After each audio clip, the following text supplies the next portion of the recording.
Olá, pessoal. Meu nome é Mariana Veras, eu sou pesquisadora científica do Estado de São Paulo. Atualmente, eu coordeno o Laboratório de Patologia Ambiental da Faculdade de Medicina da Universidade de São Paulo, e eu estou muito feliz de poder participar desse curso de letramento climático, e hoje o tema vão ser as mudanças climáticas e a saúde humana. Bom, eu vou começar falando um pouquinho de mudanças climáticas, né? Então, retomar alguns conceitos, tá? As mudanças climáticas, elas são as mudanças de longo prazo nas temperaturas e nos padrões climáticos do mundo. Essas mudanças, elas podem ocorrer de forma natural, mas devido a algumas atividades humanas, principalmente aquelas relacionadas à queima de combustíveis fósseis, como carvão, o petróleo e o gás, elas estão sendo aceleradas, tá? Quando eu queimo esses compostos, né, eu produzo gases e alguns desses gases que são subprodutos são chamados de gases do efeito estufa e são eles principalmente o dióxido de carbono e o metano. Esses gases, uma vez lançados na atmosfera, eles formam uma espécie de cobertor, tá? Impedindo com que o calor do Sol, né, da Terra aquecida pelo Sol, esse calor não seja dissipado de volta, né, para fora da atmosfera. Então, esses gases, eles formam essa camada que retém o calor próximo à superfície terrestre e, portanto, provocando esse aumento na temperatura, tá? É lógico que a temperatura ela pode aumentar de forma diferente nas diferentes regiões do mundo, tá? Então, quando a gente fala, não podemos ultrapassar 1,5 graus, né, no aumento da temperatura, quer dizer, na temperatura média global. Então, a temperatura é avaliada no mundo todo e é estimada uma média. Atualmente, nós já temos um aumento de 1,1 grau, tá? Na temperatura média global. E esses aumentos de temperatura, eles podem provocar efeitos diretos e indiretos sobre a saúde humana. Tá? Então, vamos só ver quais são essas atividades humanas que contribuem para a produção desses gases do efeito estufa e, portanto, para as mudanças climáticas. Então, a gente vai ter como a principal atividade produtora desses gases relacionadas à produção de eletricidade, mesmo nos processos de aquecimento. Em segundo lugar, a gente tem a agricultura e a pecuária. Em terceiro, as indústrias, seguido pelos transportes, outras fontes de energia, desperdício de alimentos e atividades relacionadas à moradia. E o que eu posso fazer como indivíduo para não contribuir para a produção desses gases e, portanto, ajudar a diminuir o ritmo do aumento da temperatura? Tá? Então, aqui nessas janelinhas, então, eu coloquei da mesma cor com atividades que produzem esses gases e quais as atitudes que eu posso colocar no meu dia a dia para diminuir e contribuir para a mitigação dessas mudanças. Então, eu posso preferir produtos produzidos de maneira sustentável, tá? Planejar minha alimentação para evitar o desperdício, né? Diminuir o consumo de carne, preferir alimentos naturais e reaproveitar os alimentos, né? Não descartar completamente, né? Então, posso fazer uma compostagem ou mesmo posso reelaborar. Então, tem uma sobra e eu posso repensar. Utilizar menos o transporte motorizado, né? Dar preferência ao transporte ativo, ou seja, caminhar, bicicleta, patins, né? Favorecer também o transporte público quando possível. Na minha residência, eu posso diminuir o uso da eletricidade, evitar a queima de lixo e restos de poda, isso são atividades comuns no interior. Eu também posso diminuir o meu consumo de uma maneira geral. Então, antes de comprar, pensar qual é a sua real necessidade com relação àquele item, né? Então, às vezes a gente tem um celular funcionando, mas sai um modelo novo, então a gente tem que pensar e para tomar uma decisão mais consciente, tá? Eu também posso diminuir a minha produção de lixo, né? Reciclar mais, reaproveitar. Eu posso cultivar um jardim, posso plantar uma árvore, né, se possível, ou cobrar de autoridades, né, do poder tanto legislativo como do executivo, medidas para contribuir de forma contrária, né, ou seja, evitando a produção desses gases. A temperatura, ela é extremamente importante para a nossa saúde, tanto que quando a gente é criança e não está se sentindo bem, qual é a primeira coisa que a mãe da gente faz? Mão na testa para ver a nossa temperatura. E o nosso corpo, ele possui mecanismos tanto de controle da temperatura, tanto para aquecer como para esfriar.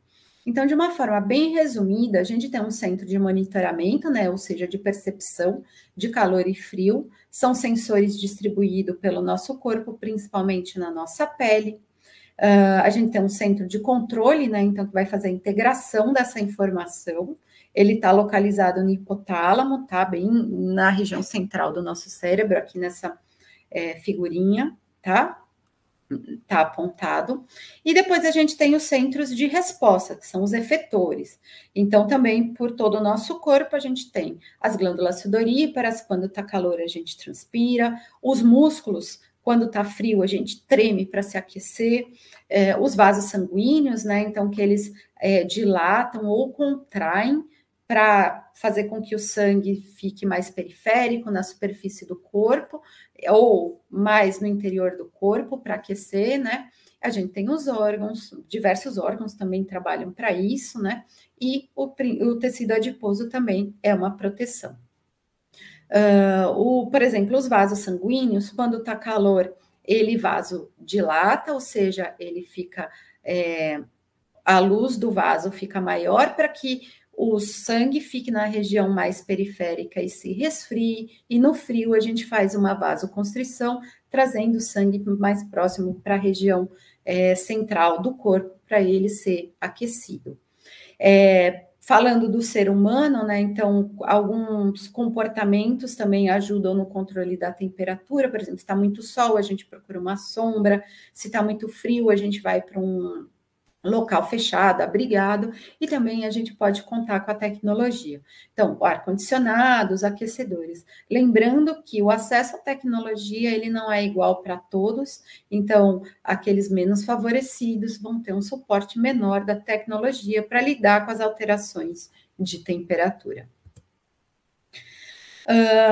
O nosso corpo tem um limite, né, para calor e para frio também, óbvio, né? Então, quando o nosso corpo atinge 38 graus, a gente entra em exaustão térmica, então a gente já tem uma perda da capacidade física e mental, então a febre alta, a gente fica se sentindo muito, muito mal, tá?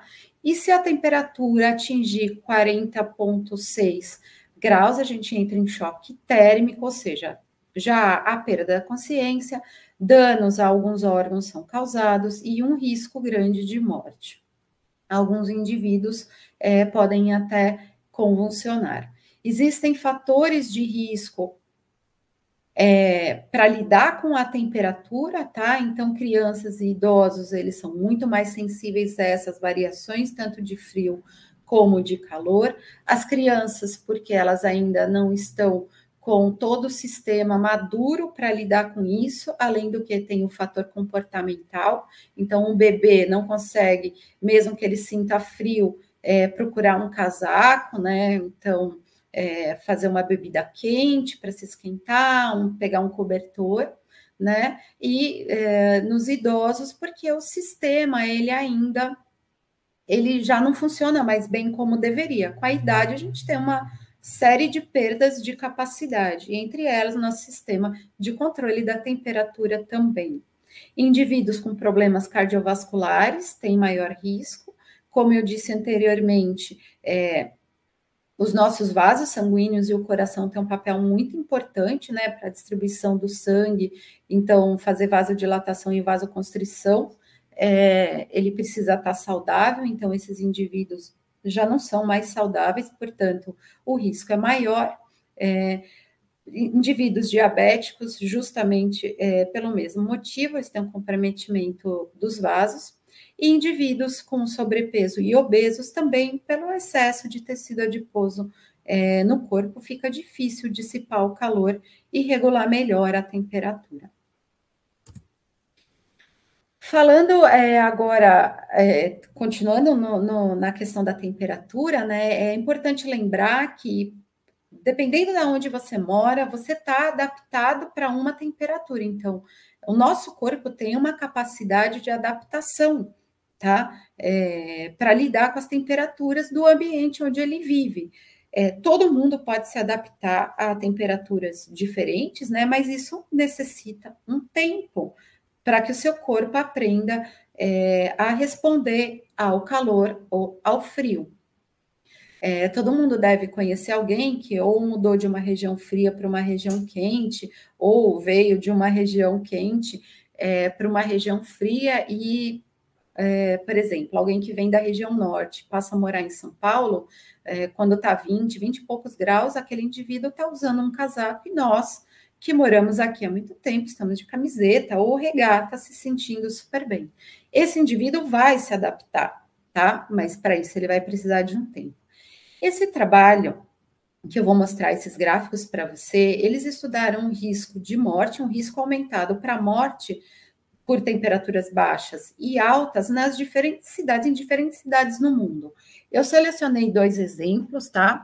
Então, a cidade de São Paulo e Teresina, para mostrar isso para vocês. Então, vamos decifrar aqui esse gráfico.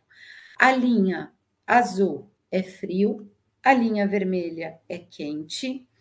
Esse traço é o risco de morte aumentado para temperatura baixa, e aqui o risco de morte aumentado para temperatura quente. E esse risquinho, essa linha pontilhada, é a temperatura média, que seria de maior conforto térmico para os indivíduos que vivem nessa região. Tá? Então, em São Paulo, o risco para morrer de frio é aumentado, né? Então, ele começa a aumentar quando a gente está com uma temperatura em torno de 13 graus aproximadamente, tá? E o risco de morrer de calor, ele começa a aumentar quando eu passo dos 26, 27 graus, e ele vai aumentando conforme a temperatura vai aumentando, eu tenho um risco maior. Em Teresina, tá, na região norte, então a gente tem o risco para morrer de frio, uma temperatura de, sei lá, 24 graus e meio aproximadamente, né? Então seria o nosso conforto térmico, né? Então, quanto em São Paulo você está morrendo de calor, eles estão morrendo de frio. E o risco para morrer de calor, embora muito baixo, é quando as temperaturas vão chegando próximas a 32 graus. Então, isso é para mostrar como, dependendo de onde o indivíduo mora, né, onde ele vive, ele está adaptado a um padrão de temperatura, tá bom?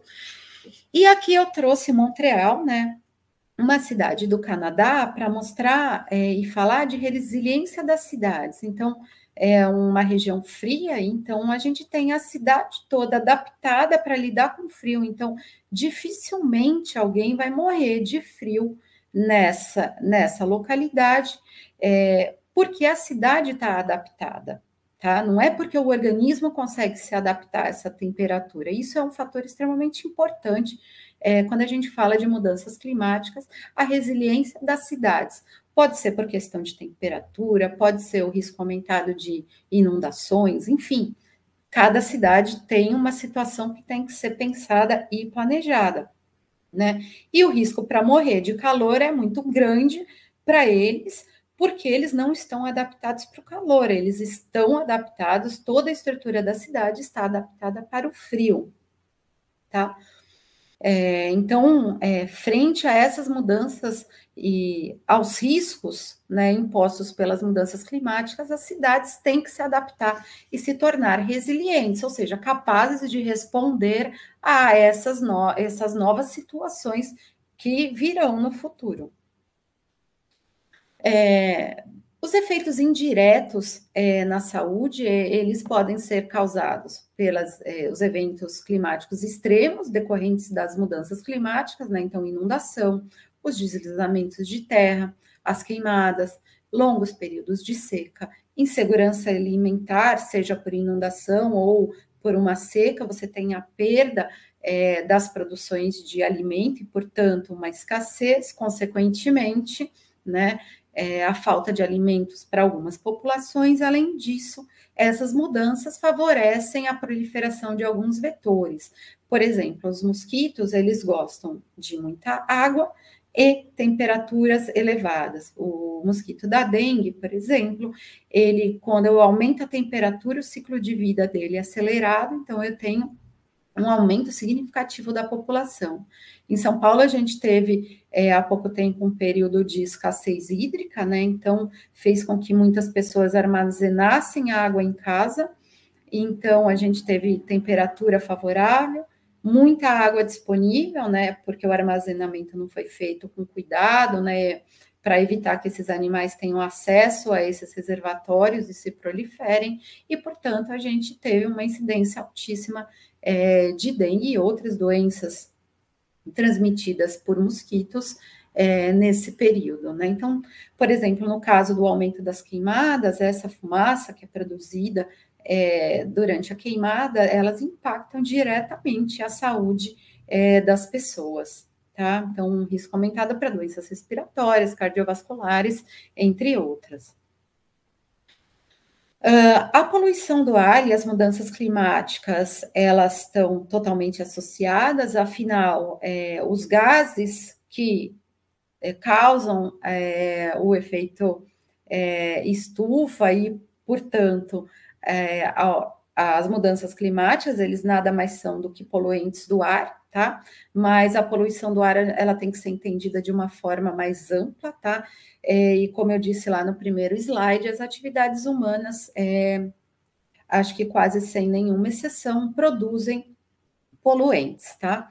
Então, a nossa missão hoje, e tendo tecnologia para isso, é evitar a produção e a geração desses poluentes. Entre as atividades que produzem esses compostos que são lançados pelo ar, nós temos as indústrias, o setor de transporte, os resíduos, né, sólidos e líquidos, a geração de energia domiciliar, práticas agrícolas, tá? E também existem eventos naturais, como um vulcão, a explosão de um vulcão lança uma enorme quantidade de poluentes na atmosfera, mas são episódios eventuais e isolados, tá? Então, pensando em cidades e poluição do ar, a gente tem que dar uma atenção muito grande no setor de transporte. Por exemplo, em São Paulo, 90% da poluição é gerada por veículos, né? Em segundo lugar, para as indústrias, a gente até tem uma política de controle de emissão de poluente industrial bastante avançada aqui na cidade de São Paulo, e as práticas agrícolas. Quando a gente aprende na escola, qual é a composição do ar? Então, o ar é composto por vapor de água, gases nobres, oxigênio, nitrogênio, tá? E dióxido de carbono. O ar é incolor e inodoro, mas infelizmente, hoje, na maior parte das cidades do mundo, a composição do ar, ela está acrescentada de alguns poluentes. Entre eles, monóxido de carbono, óxidos de nitrogênio, compostos orgânicos voláteis, óxidos de enxofre, material particulado, aldeído, benzenos, alcanos, toluenos, entre outros. Como se não bastasse, esses poluentes na atmosfera, em contato com a luz solar, reagem e ainda podem formar outros poluentes que a gente chama de poluentes secundários, como o dióxido de nitrogênio, o ozônio, ácido sulfúrico, perdão. Então, e também o ar parece ter cor e cheiro, né? Quem chega em São Paulo, ali na Marginal, está vindo do interior, consegue perceber que tem um odor característico o ar da cidade de São Paulo, ou próximo de uma via de tráfego intenso, também você consegue sentir o cheiro, infelizmente, do ar. Dentre todos esses poluentes, talvez o mais perigoso para a saúde é o material particulado. Todos eles gasosos, né? Aqueles que eu mencionei anteriormente, eles têm um risco para a saúde, mas não é tão grande e preocupante como o do material particulado. Afinal, o que é o material particulado? Quando eu queimo um combustível ou biomassa, eu gero uma fuligem, eu gero partículas, por isso é chamado material particulado. Quando você vê aquela fumaça preta saindo do escapamento de um caminhão, aquilo que você está vendo é material particulado. Nem sempre a gente consegue visualizar. Por exemplo, um carro bem regulado, né? Você não consegue ver essa fumaça, mas você pode ter certeza que alguma coisa de material particulado está saindo daquele escapamento. A gente não tem, até o momento, um motor totalmente eficiente, né, que usa combustível fóssil, que não produza material particulado. Tá? Sempre tem nem que seja pequena, uma produção. Quando eu queimo lixo, quando eu queimo vegetação também, eu tenho a geração desse material particulado. Para vocês terem uma ideia dessas partículas, eu pus essa ilustração.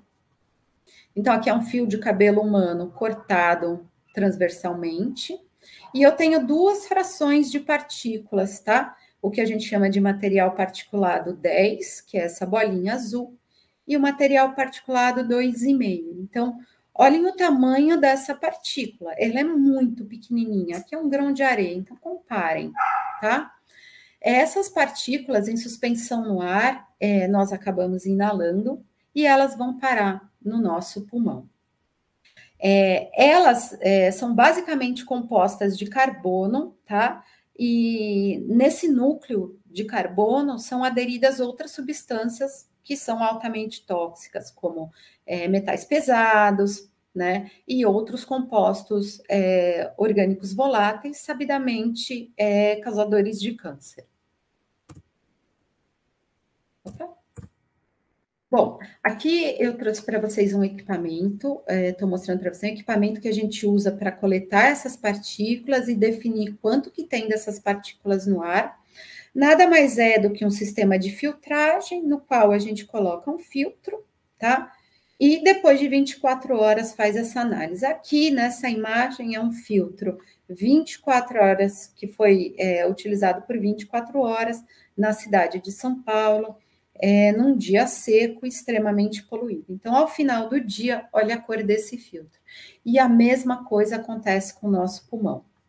Aqui do lado, então, a gente tem duas imagens da superfície pulmonar. Eu peço perdão às pessoas mais sensíveis.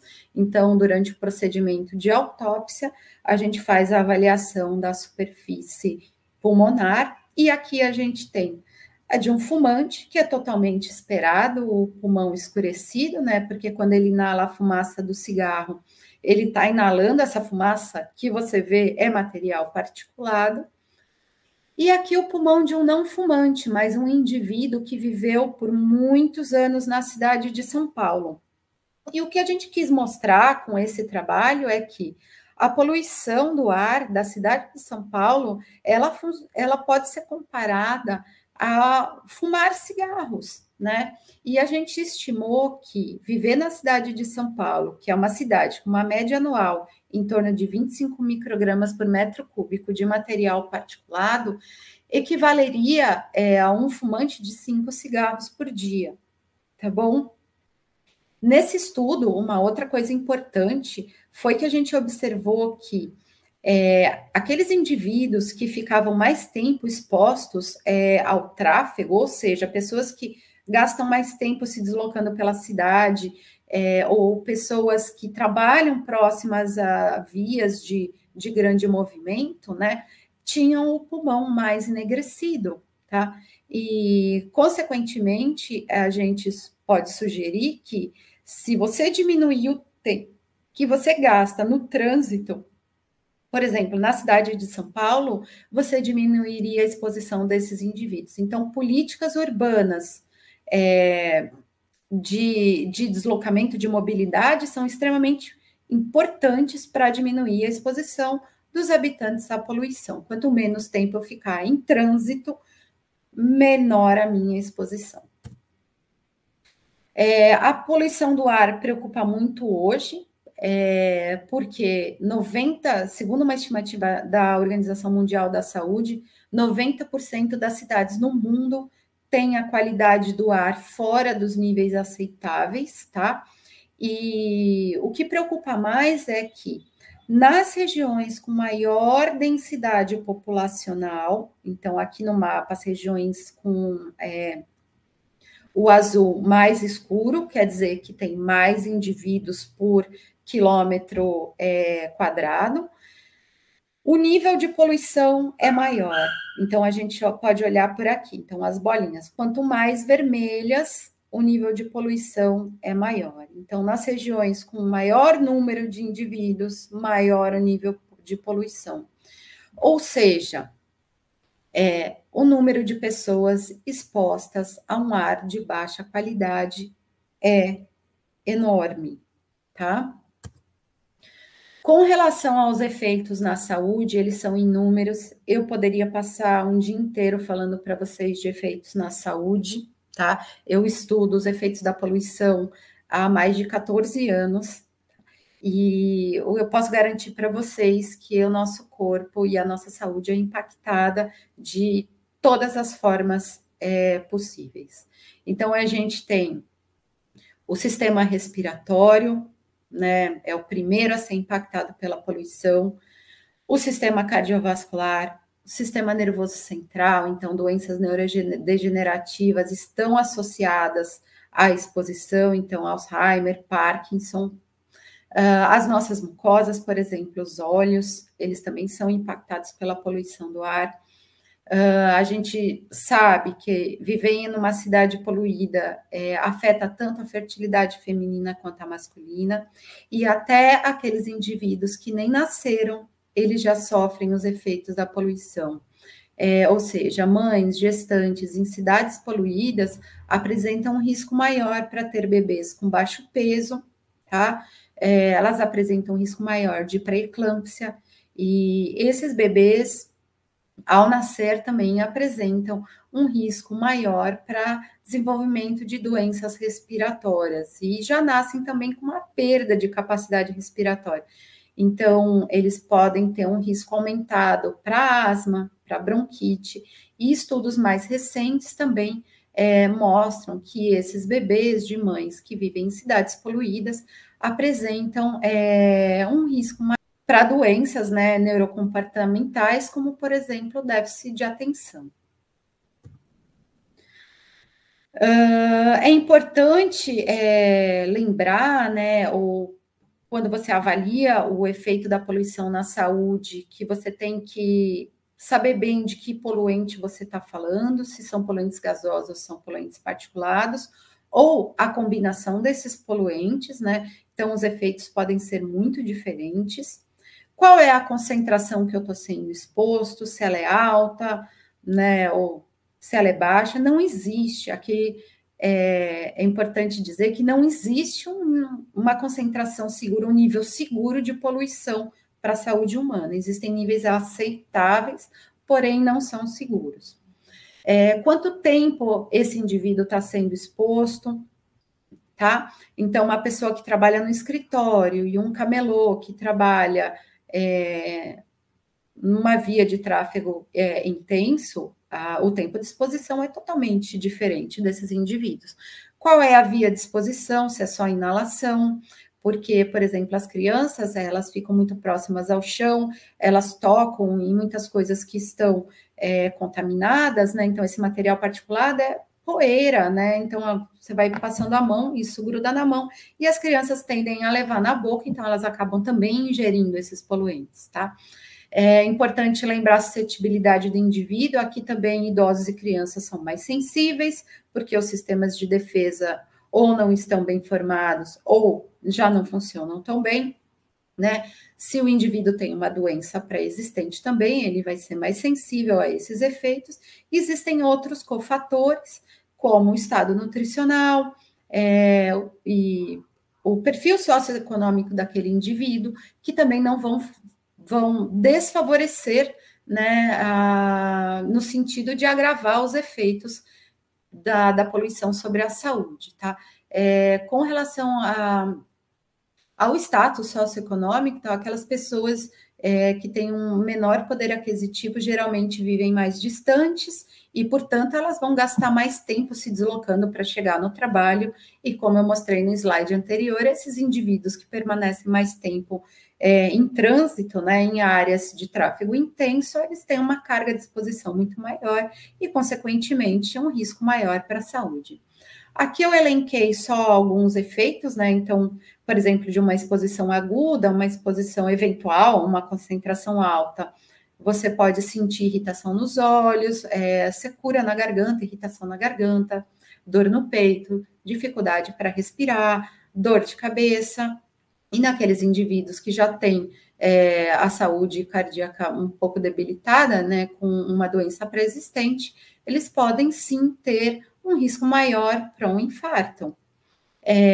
Com relação à exposição crônica, então são exposições de longo prazo, né, 10 anos, 20 anos, 30 anos, você tem um risco mais alto para câncer de pulmão, desenvolvimento de bronquite, agravamento de asma, o mesmo desenvolvimento de asma, hipertensão, diabetes, doenças neurodegenerativas, uma progressão acelerada da aterosclerose. Aqui nessa imagem, né, abaixo, é um estudo da Organização Mundial da Saúde que mostrou que a poluição do ar está associada a 36% das mortes por câncer de pulmão, 34% das mortes por derrame e 27% das mortes por problemas cardiovasculares. Então, é um impacto muito grande na saúde no mundo todo. Esse estudo foi feito pela Universidade de Harvard, ele é super interessante, porque ele mostra quantos anos de vida a gente perde por viver em cidades poluídas.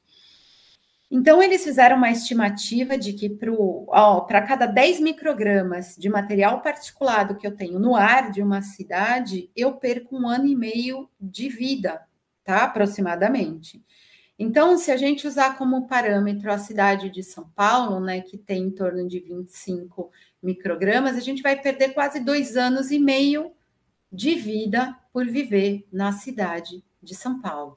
Então, quanto mais poluída a cidade, mais cedo, infelizmente, os indivíduos vão morrer. Então, aqui está São Paulo, não. Então,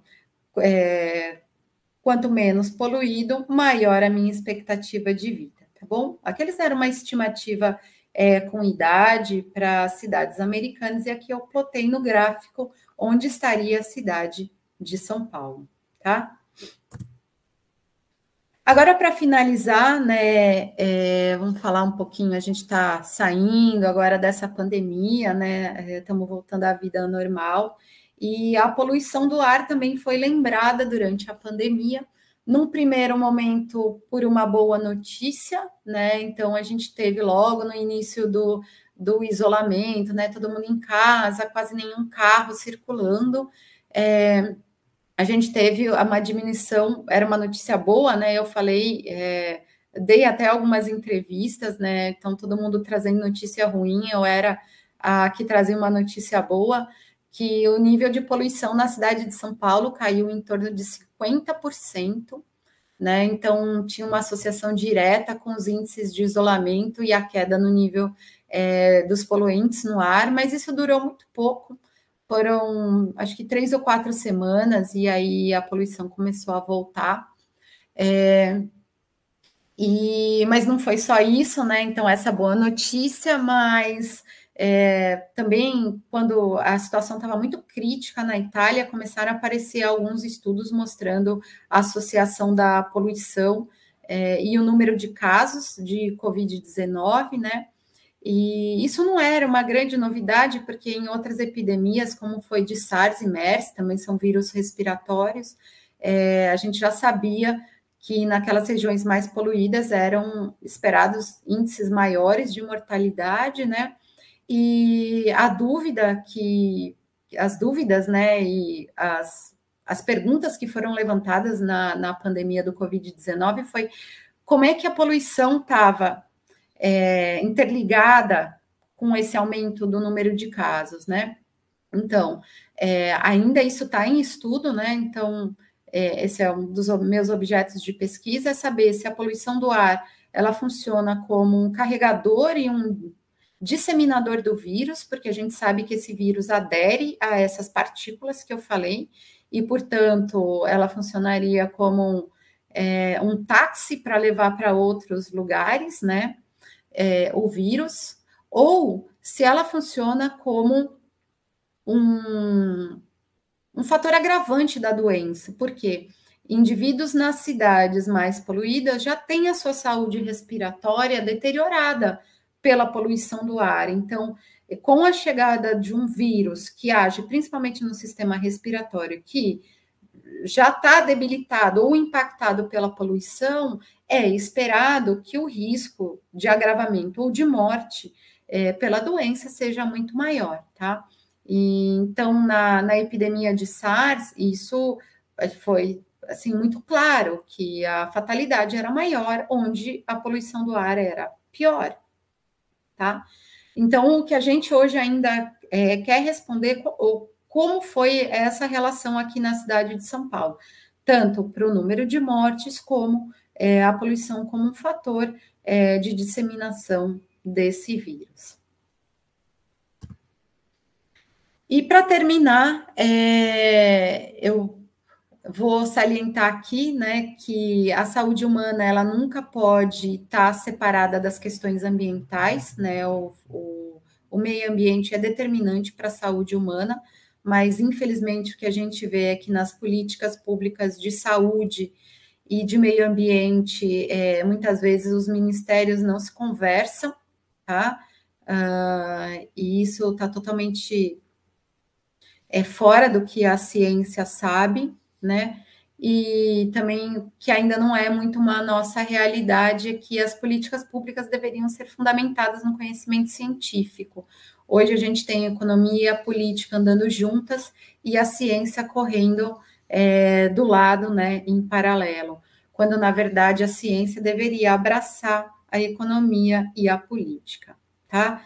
Então, qualquer política pública deveria chamar o setor saúde para suas definições. Não tem nada que aconteça numa cidade ou num país, nenhuma decisão ela vai deixar de impactar a saúde. Seja, por exemplo, né, então, falar uma política de exportação de grãos, como pode impactar a saúde? Por insegurança alimentar ou mesmo por os recursos não irem para o setor saúde, favorecendo subsídios. Isso também traz um impacto na saúde. Então, a gente tem que pensar de uma maneira muito ampla, então, integrando todos os setores. E eu vou deixar para discussão, para pensarem, para discutirem com alunos, uma questão. Se nós sabemos que a poluição do ar é um fator importante, tanto para o clima como para a saúde, e nós temos tecnologia suficiente para evitar a produção excessiva de poluentes, porque é feito muito pouco para mudar esse cenário. Muito obrigada. Eu deixo aqui os meus contatos. Não hesitem em mandar e-mails ou ligarem se quiserem conversar com a gente. Tá bom? Deixo aqui também uma oportunidade de visita de escolas, assim que a gente estiver livre totalmente da pandemia, o laboratório, a nossa instituição está de braços abertos para receber vocês. Um abraço e até uma próxima. Obrigada.